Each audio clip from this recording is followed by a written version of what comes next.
দাদা,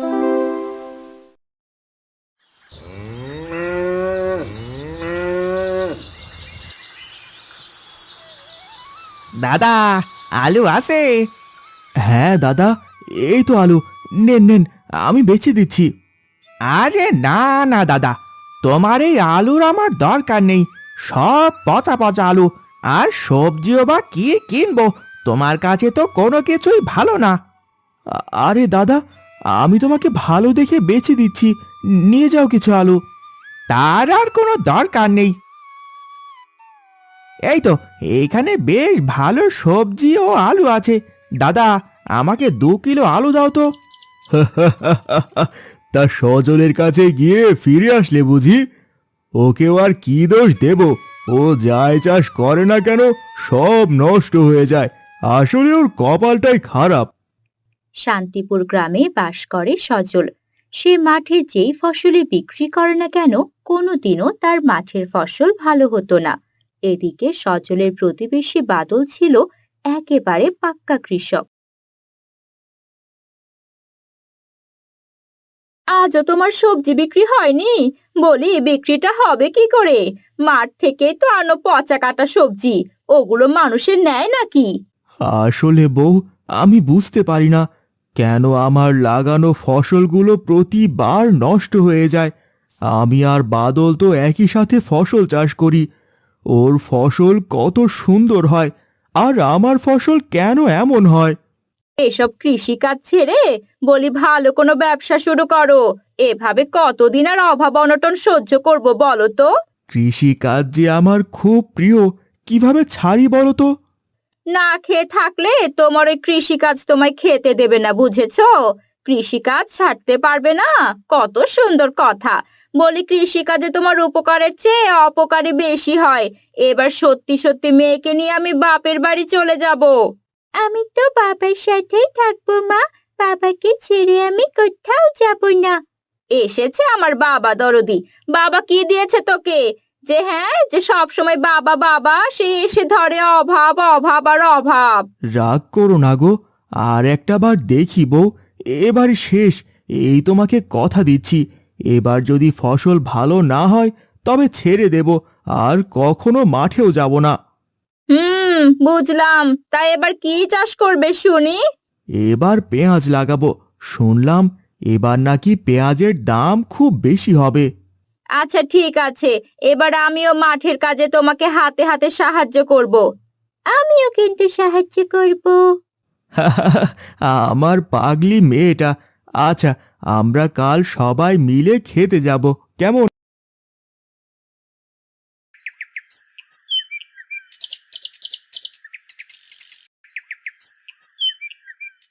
পরের দিন সজল তার জমি চাষ দিয়ে তাতে পেঁয়াজ রোপণ করলো।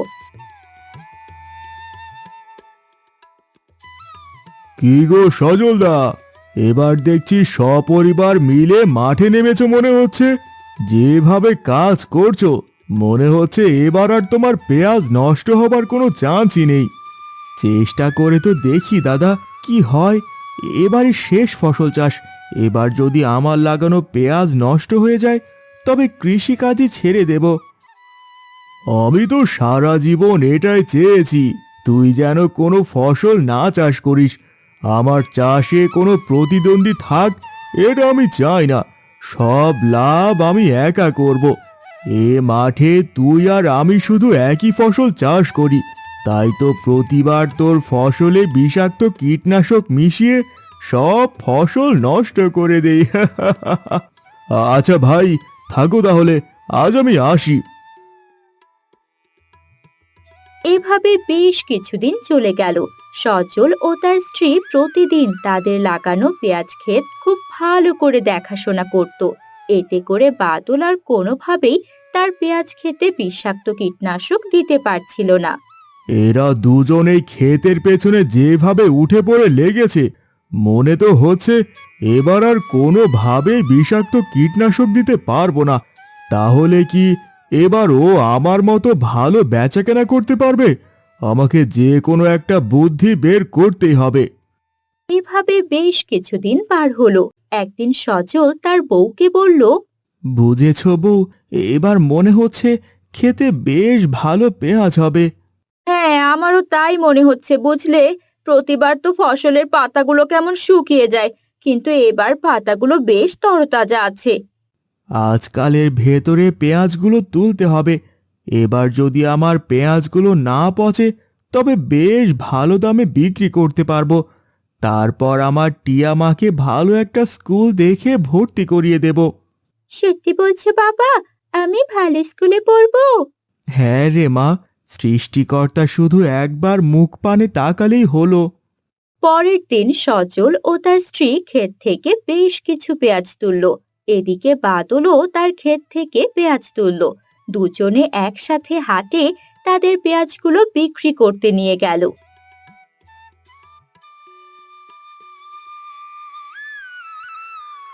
বাহ, এবার তো দেখছি তোমার পেঁয়াজগুলো বেশ সুন্দর হয়েছে।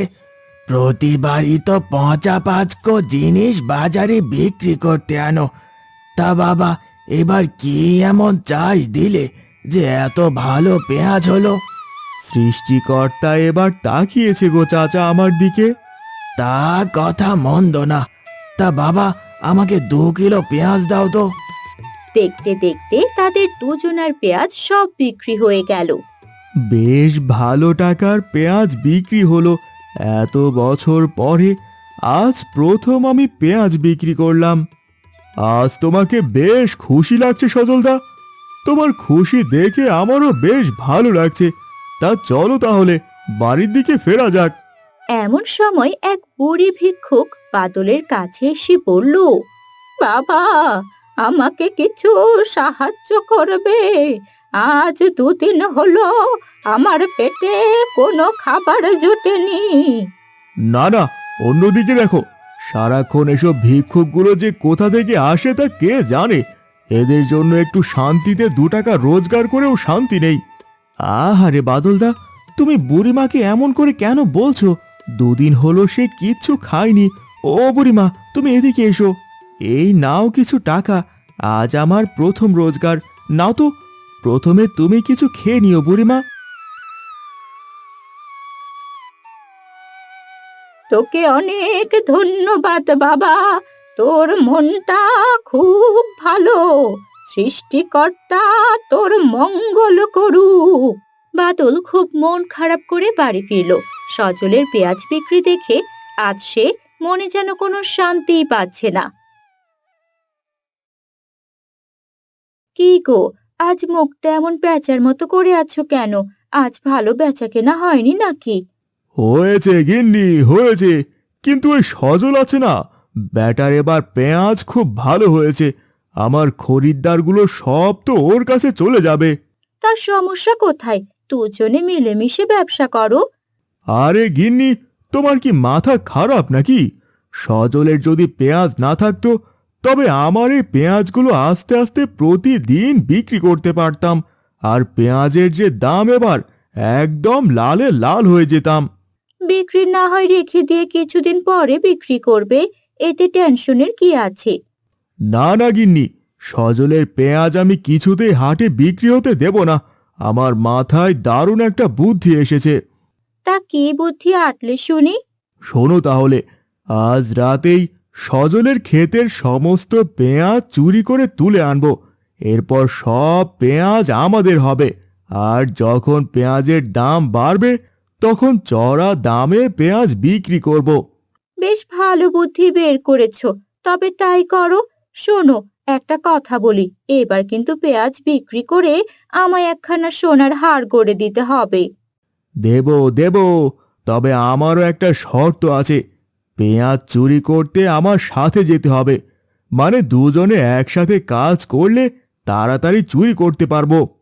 বেশ, তাই হবে। সেদিন রাতে তারা দুজনে সজলের খেতে গেল পেঁয়াজ চুরি করতে। উফ, বাবা গো বাবা, কি কষ্ট! এত কষ্ট করে কেউ কাজ করে নাকি? যাক, তবুও তো পেঁয়াজগুলো সব তুলতে পারলাম। অনেক পেঁয়াজ হয়েছে, তাই না?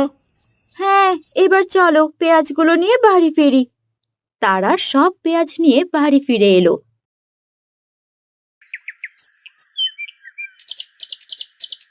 পরের দিন সকালে মালতী ও সজল মাঠে গিয়ে দেখলো তাদের একটা পেঁয়াজও খেতে নেই। হাই হাই হাই, আমার এ কি সর্বনাশ হলো গো! কে আমার ক্ষেতের সব পেঁয়াজ চুরি করলো? হাই হাই রে! আরে সজলদা, সব তো দেখছি তোমার ক্ষেতের পেঁয়াজ চুরি হয়েছে। আজ নিশ্চয়ই বেটা চোর আমার ক্ষেতের পেঁয়াজ চুরি করতে আসবে। না না না না, আমার আর দেরি করলে হবে না। আজই আমার ক্ষেতের সব পেঁয়াজ তুলে বাড়ি নেব। তোমার পেঁয়াজ তো সব আছে খেতে, কে আমার ক্ষেতের পেঁয়াজ সব চুরি করে নিল গো? ওগো চলো, বাড়ি চলো, আর কেঁদো না গো। কপালে যা থাকবে তাই হবে আমাদের। ওগো, আমি মনে হয় তোমাকে আর কখনো সুখী রাখতে পারবো না। আমি তোমার কাছে যে অবস্থায় আছি তাতেই আমি খুশি। তুমি এত চিন্তা করো না গো।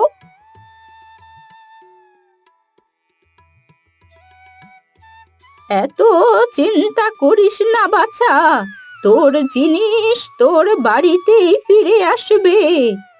বুড়িমা তুমি? এদিকে বাদলের সেই পেঁয়াজ নিয়ে নাজেহাল অবস্থা। পেঁয়াজগুলো মৌমাছির মতো তার স্ত্রীকে তাড়া করতে লাগলো। ওগো ওগো, তাড়াতাড়ি তুমি যার পেঁয়াজ তাকে দিয়ে এসো, তা না হলে যে এরা আমাদের মেরেই ফেলবে। আ আ বাবা গো, ও মা গো, মরে গেলাম। আ হ্যাঁ গিন্নি, তাড়াতাড়ি সজলদের বাড়ির দিকে দৌড়াও।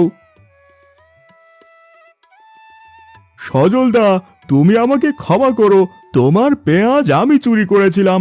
তোমার পেঁয়াজগুলো তুমি রাখো। বাদলদা, তুমি? আ আ হ্যাঁ দাদা, আমি এতদিন তোমার ক্ষেতে বিষাক্ত কীটনাশক দিয়ে সব ফসল নষ্ট করে দিতাম। তুমি আমাকে ক্ষমা করে দিও। তোমাদের এই পেঁয়াজ আমাদের এত মেরেছে যে জীবনের মতো আমাদের শিক্ষা হয়ে গেছে। বুড়িমা গো, এই সব কিছু তোমার কেরামতি। তোমাকে অনেক ধন্যবাদ। পেঁয়াজ চড়তে খুব ভালো শিক্ষা হয়েছে। আমার বাবার সাথে দুষ্টুমি ভালো হয়েছে। যার যেমন কর্ম তার তেমন ফল রে বাবা, তার তেমন ফল।